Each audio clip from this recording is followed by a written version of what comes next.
Multiplayer definitely is at the centre of Crackdown 2. Non-stop crazy action. It's a very physical game. You can ram people out of the way and it flips them up and they spin off into the sky. With plenty explosions, just general awesome action all round. Picking up vehicles, throwing them across the road. A multitude of weapons at your disposal. If you can break it off, you can use it and you can hit people with it. It can just cause complete devastation. We just thought, right, well, let's go all out. Let's give them as much as we possibly can. In order to make things clean, you destroy everything. You know, fire cleans all. Episode 1, Fun with Friends.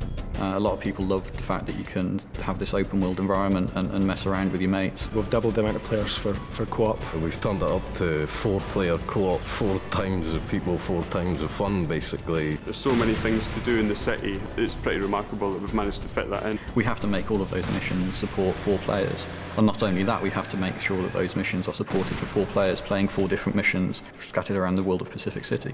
You've got all of the, as everybody knows, the orbs. It's about making sure that, you know, you have that group experience with orbs, like Renegade Orbs, where, you know, they actually make it pretty tricky for you to get hold of them and they run away from you. You know, one person can chase them and another person can figure out where they're going and kind of help out. Races, so you've got rooftop races, road races, you've got all the achievements in the game as well, and there are a bunch of stats that we track that also go on leaderboards.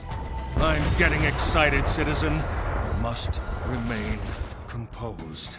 One thing we're pretty proud of is that you can then seamlessly go from your campaign game into your multiplayer game. There was a few times when you'd be playing the game and somebody would enter your game when you were testing and you didn't actually know they were in, and then suddenly this rocket would come from the side and there's one of the guys who's just joined your game and started blowing everything up. If friends come home from school or work or whatever, they just jump straight into your game. The player can come at a problem from 4 different sides and just defeat it that much faster. We've added turreted weapons to all of the vehicles as well. Nominate one guy to drive, he jumps in, 3 of you jump in the back of the vehicle, one of you might have a rocket, another guy a heavy machine gun. You can just be a 100-mile-an-hour killing machine soaring through the city. It's awesome. It's really down to the player to try and figure out tactics and strategies to use co-op gameplay. You can decide to ignore any direction you've been given and just mess around, do what you like. And we've added in the 16-player PvP. We support up to 16 people in the online game, and that's varying on different game types. At the moment we've got 3 different game modes: Deathmatch, Team Deathmatch and Rocket Tag. Rocket Tag's a little bit different. Basically, you've got to carry the orb for as long as possible, and the longer you carry it, the more points you score. Everybody's chasing one guy, rather than it being kind of everybody against everybody. It's a lot more over the top than what's around at the moment. We want people to play it as long as possible and really create, you know, a community for Crackdown.